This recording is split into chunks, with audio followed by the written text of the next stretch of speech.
Well, everybody, welcome back to Pastors on Porn. And today we are going to take a bit of a step back and talk about some of the precursors to some of the things that either bring us into a place of pastoral health or pastoral dis-ease. And I've got a good friend, somebody I've got to know in Vegas. I was down there working with a counseling center and some of the guys I work with, and met this great guy called Mitch Harrison, who has a real heart for pastors and leaders. And I thought I got to get him on a podcast and just hear a little bit more about what he does and hear some of his take on what's going on with pastors in the North American church. So, Mitch, welcome to Pastors on Porn. Well, Vern, thanks for having me on. It's so great to get to be with you. And yeah, it was such a great time to get to hang out with you when you came to town and get to know you better and know especially what you're doing in ministry and the way you're serving pastors and church leaders. This is great. Yeah, we had fun. I think we went to the AAA baseball championship. We got to see that you are, what is it? Ice cream. Everywhere you go, you get ice cream. Tell us a few more fun facts about you, just so people can get to know Mitch Harrison a little bit. Yeah, I do. I kind of have made it a little bit of a hobby of mine. I travel a lot and speak a lot. And so one of the things I do when I go to different towns is I look up the best ice cream shop in All the right. town that I can find. And man, I have found some treasures along the way. And Okay. it's been kind of a fun hobby. I've started capturing some of it on video so I can put it out in a blog. Eventually I'll get around to doing that. But I do that. I live here in Vegas. I've lived in Vegas for 23 years. I've got three grown sons that live here. My wife of 28 years, and we have grown to really tolerate Vegas pretty well. I mean, Even the heat, even the heat's not, listen, all you got to do is go to Florida in the middle of the summer to Okay. appreciate the Vegas heat instead of the Florida heat. So yeah, no, we've come to enjoy it, and it's been a great place to be. But living in Vegas, Yeah. interesting place to be for sure. And you've been involved in pastoral ministry for how many years now in Vegas? Yeah. So in Vegas, the whole time here, 23 years working at the Okay. church here, Canyon Ridge Christian Church here in Las Vegas. Before that, I had served in churches since I was 20 years old. So all Okay. I've ever known has been being a pastor and serving in churches. Most recently, my job at Canyon Ridge has been to be the executive pastor here at Okay. Canyon Ridge. Now, co-executive pastor, sharing the role with another person that we're developing and bringing into that role, Okay. and getting to spread the responsibilities out a little bit. So yeah, it's been a great ride. Now I know I just have to ask this with football season coming up. You are built like a linebacker. I'm not sure everyone can see you. You used to play some linebacker, did you not? I did. I played in high school and in college. Loved playing. I played defensive end in high Okay. school and Yeah. played middle linebacker in college, and I loved it. But I wasn't I wasn't big enough to play like beyond that at Got it. all, or fast enough, or probably talented enough, or anything like that. But I had a great time while I was playing, Got it. and I still love watching the game and hanging out at the games and having a good time with that. Cool. Well, Mitch, I'd love to hear a little bit, and this might be a little bit different for some guys because this podcast is obviously about pastors and leaders that are starting to move into a place of struggling and not sure what to do. But just tell me a little bit generally about the ministry, why you travel, why you speak, and what your passion is related to pastors and leaders. Yeah. Well, just in the last couple of years, I've begun this new part of my ministry of traveling and speaking a lot to business leaders, which I never saw coming. God has just seemed to open doors into the marketplace to get to talk with business leaders, CEOs, those kind of people, but also to talk with pastors and church leaders, which is really where my heart is. And it really began with my own season of burnout. Several years ago, I found myself just worn out in ways that I didn't know you could be worn out, and feeling bad in ways that I didn't know you could feel bad and still keep going. And realized that I needed to get some things straightened out, just in terms of how I managed the things that I was carrying. Went away and got some help. Went to some intensive counseling. Took some time off of work. Even my church, my pastor here, was just so sympathetic and caring Mm. and stepping alongside me to just say, go and get the help you need. Came out of that and was able to recover from that. And I think God just led me through a process of recovery from that has now turned into a ministry of helping others with, that struggle with, keeping their energy going, with Yep. being able to keep their head straight and staying healthy and staying in the game. We were talking earlier, Vern, how, it's, pastors constantly ignore themselves in Right. favor of everybody else. And, we do that with a good heart. We do that trying to serve God and serve his people. But really, what we end up doing is doing ourselves and the people that we serve a great disservice as we burn ourselves out Mm. and are not able to show up at our very best. And then we make ourselves susceptible to other things that can really take us out Right. if we're not careful. Well, it's interesting. I don't know if you saw, there was a NASCAR thing recently where some car went off the track and it must have flipped about 12 times. It was unbelievable. And most of us probably won't have that spectacular of a crash.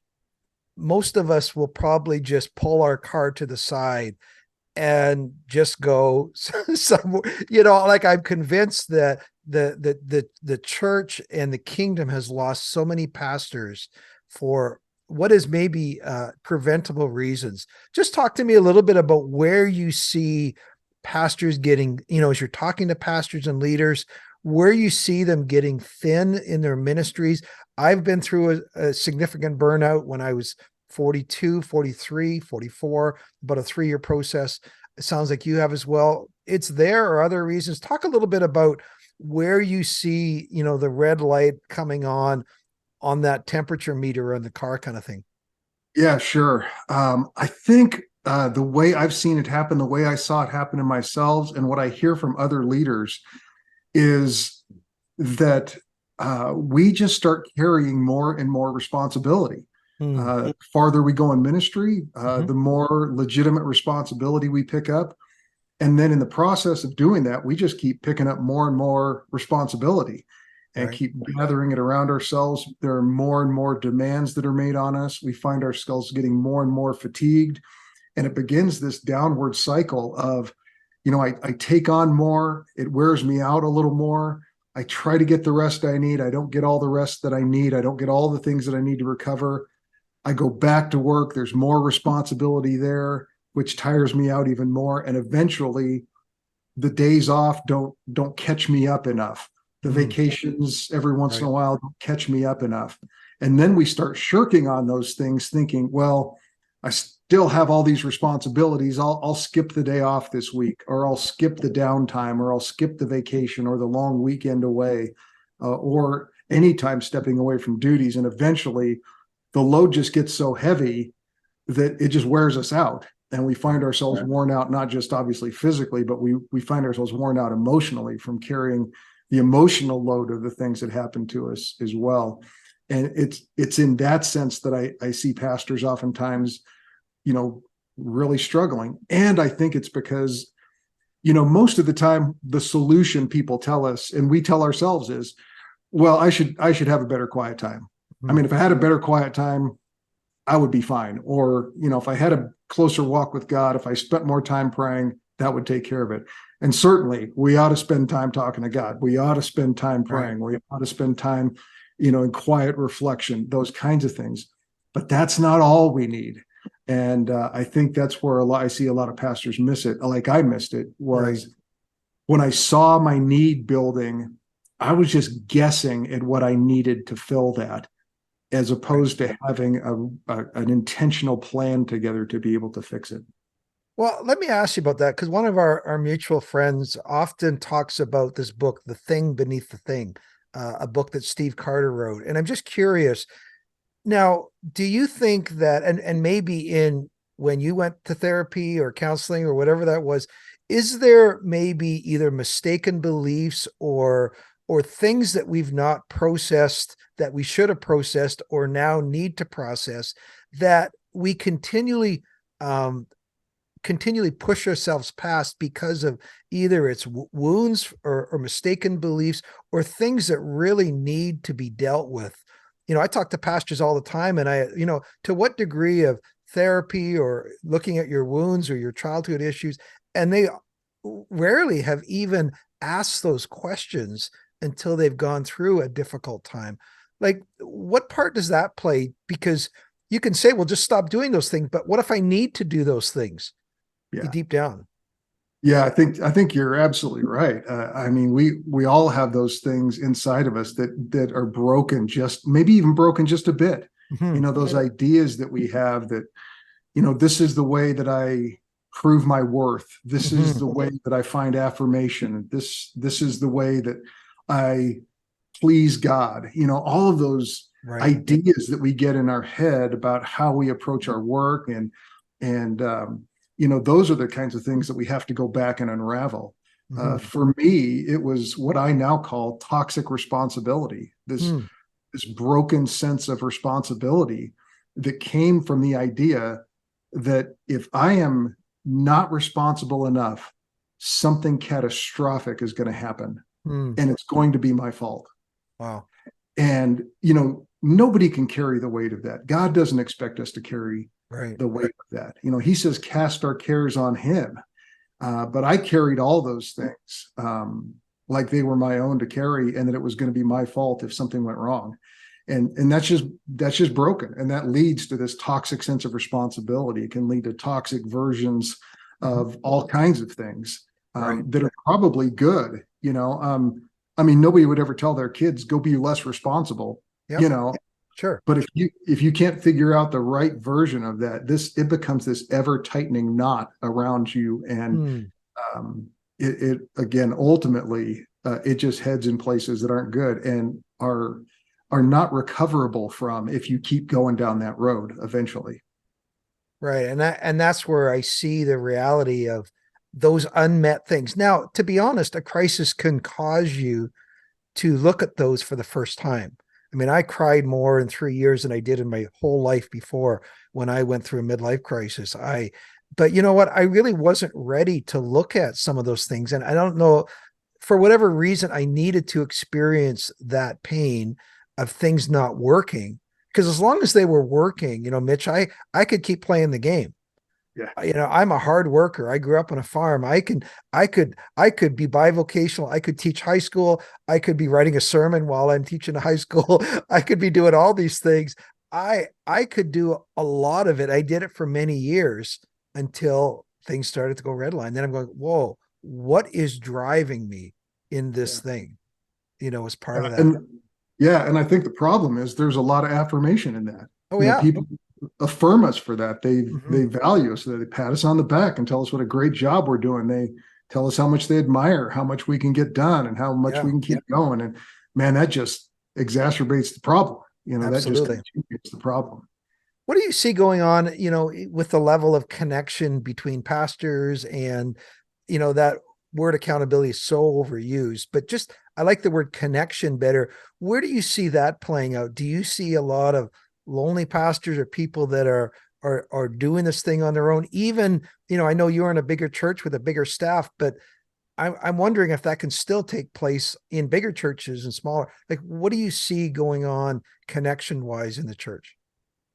Yeah, I do. And I think that that isolation factor is huge. In the role that I was in, what I realized along the way was I had no peers in the organization. Like there was nobody next to me. Everybody was either above me or below me. Right. And when you get in a spot like that, you don't really have a lot of people to go and talk to close to you, man, it can get dark and lonely really quickly. Right. And then your friend is your work because it makes you feel better. People affirm you, all those things. And so again, it becomes this spiral into continuing, this, independent kind of work that eventually will end you up and out. But I think, we as pastors, I feel like we have a responsibility to go and develop and cultivate both the kind of relationships that we need around us and cultivate the kind of culture that encourages those kind of relationships as well. That we create the kind of culture in our staff or in our team or in our organization that values the input of others, that puts ourselves in a vulnerable place to be able to say, hey man, I just need some help. I need some support from people. I need people praying for me. I need people that can listen to me. And I think we have a responsibility to not create the environment that then is our downfall. Right. Yeah. And one of the things I've seen, especially around, sexual compulsions or pastors struggling with porn or other things, is when life is going well, those things are somewhat manageable. But when they hit a really tough spot, whether, it's significant conflict in the church, whether it's a child that becomes, really difficult in terms of trying to navigate a relationship with a child, or any one of three or four things, all of a sudden, some of those low level struggles now emerge themselves.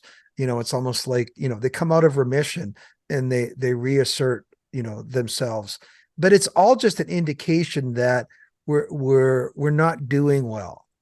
So let me ask you this. So you go into a situation and, when a pastor says to you, Mitch, I don't feel like I'm doing well. I'm feeling really thin, which the stats right now are not real good in terms of coming out of COVID and all of those things. I feel like I'm wobbly. It's a term we often use.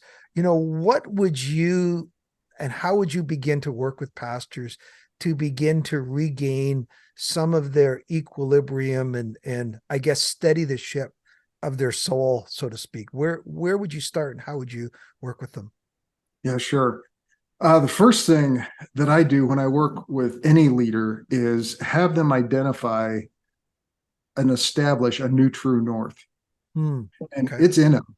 I just ask the question, hey, if you felt like your tank was full, you were doing great, rested, all the stuff to the point that you were like an 8 out of 10. If somebody said, how you doing, scale of 1 to 10, you could say, man, I'm a good solid 8 today. What would that look like? What are the qualities that would show up in you when you were an 8 out of 10? And I would establish that with them. I'd have them pick 3 or 4 what I call true north kinds of qualities. Somebody might say, man, when I'm an 8 out of 10, I'm present, I'm joyful. I have this inner sense of peace and calm. I'm able to be creative. I tend to be more sensitive to the Holy Spirit. I'm more aware of others. So I would have them come up with a list of so that they can begin to gauge themselves against that and say, okay, now what's a 3? Look at yourself. And if you were depleted to a 3, what are those qualities? And then we come up with a list of those things, which is usually the opposite of the other one. I know a few of those examples. Yeah. Yeah. But then I would just ask, where are you? I mean, let's get a real sense of, like, over the past 3 months or so, what is your real number here? I mean, where are you on this?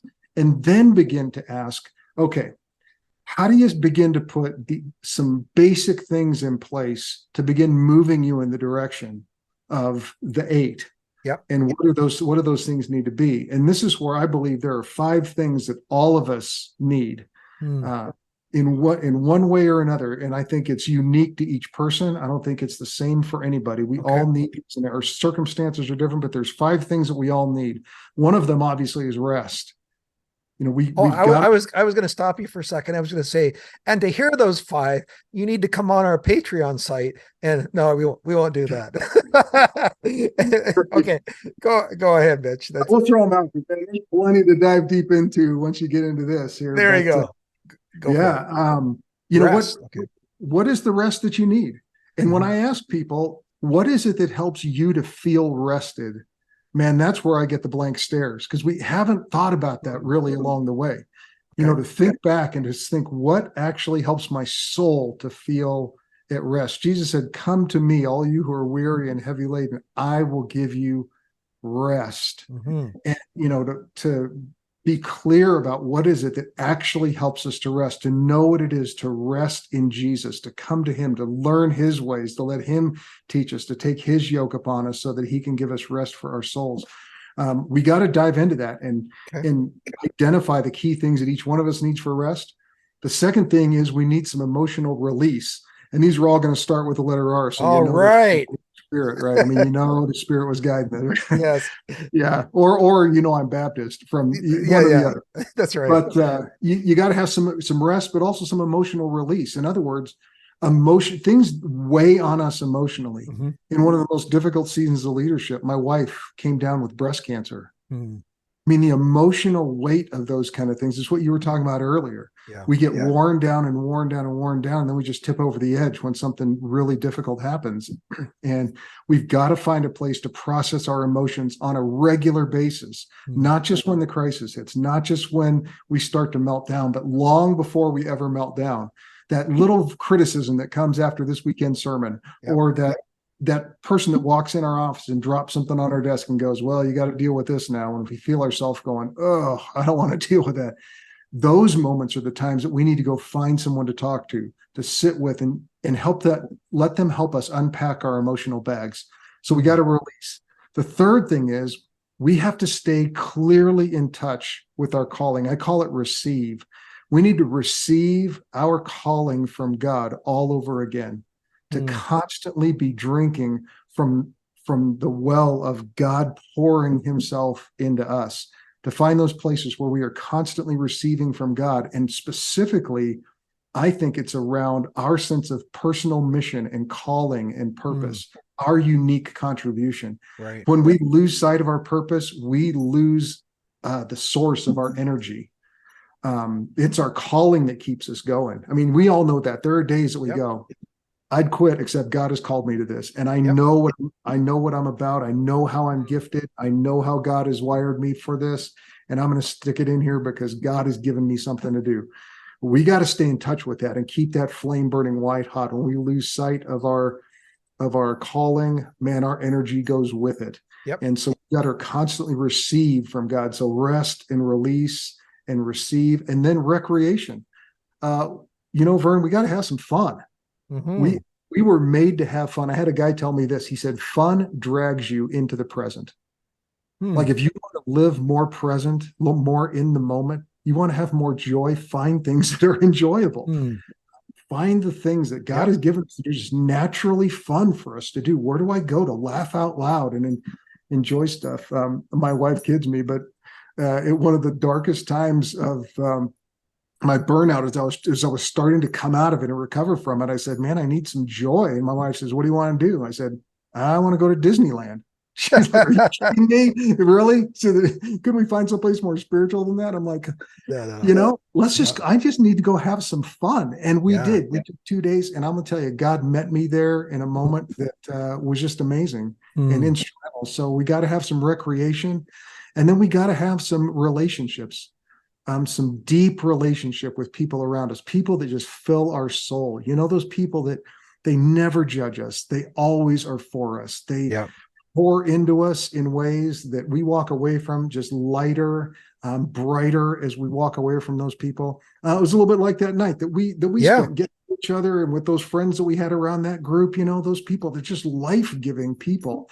And you've got some great guys in Vegas there that are part of that. Some wonderful guys. Yeah. Yeah, absolutely. So those 5 things: rest and emotional release and receiving from God, our calling, and then recreation and relationships.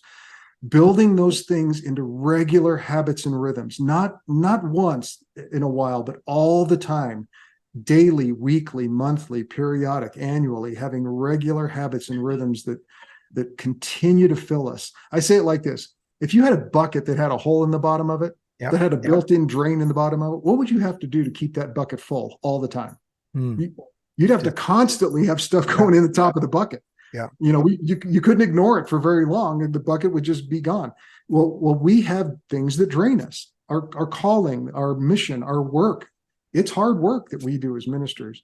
And so we kind of have a built-in drain. And if we're going to keep our buckets full all the time, we're going to have a plan of, I believe, those 5 things to keep things pouring into us all the time so that our bucket doesn't run empty and we can stay at an 8, most of the time.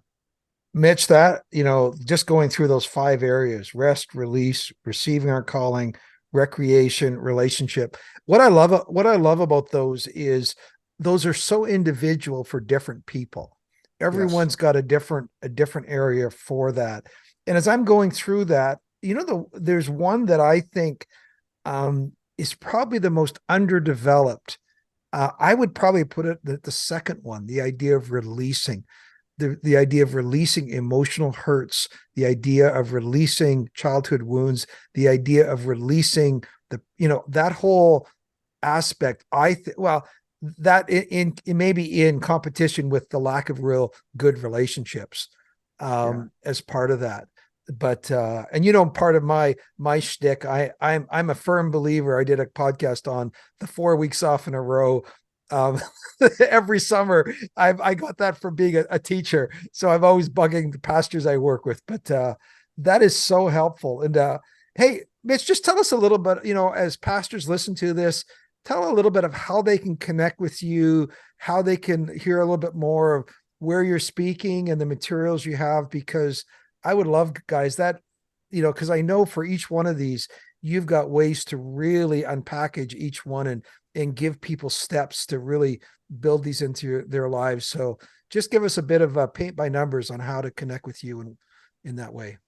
Sure. Yeah. The easiest thing, I have a website at refillcoaching.com. Refill, like refilling your bucket, right? Yep. Refillcoaching.com.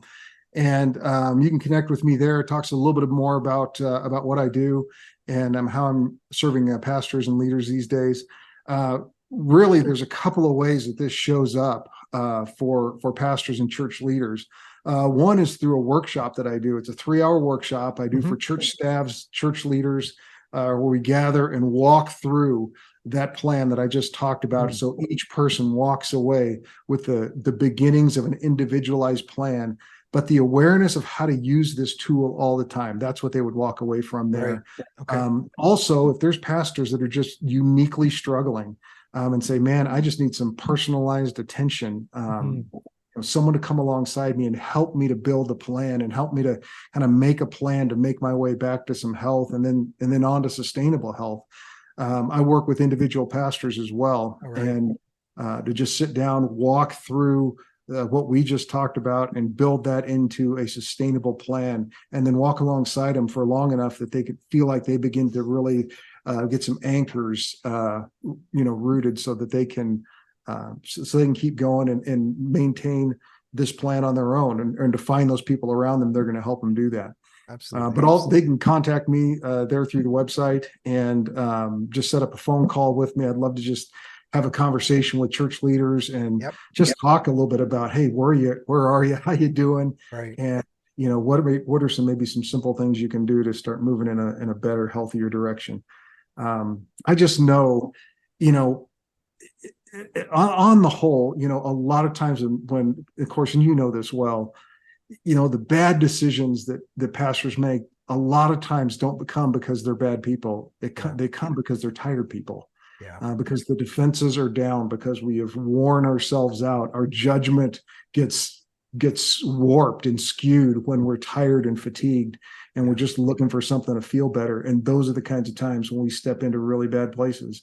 And I just believe with a little bit of effort on the front end, we can find ourselves into a whole lot more health and resilience along the way. And that last statement, that is why I wanted you on the podcast, because that sums it up. Refill coaching, that's one word, refillcoaching.com. Refillcoaching.com. Yeah. Wonderful. Mitch, it was great to have you on the podcast. Thank you so much. And guys, I really encourage you to reach out to Mitch. And again, thank you. And hope your Raiders have an okay year. But it's all good. Have a great fall coming up. Great. Thanks a lot, Vern. All right, Mitch.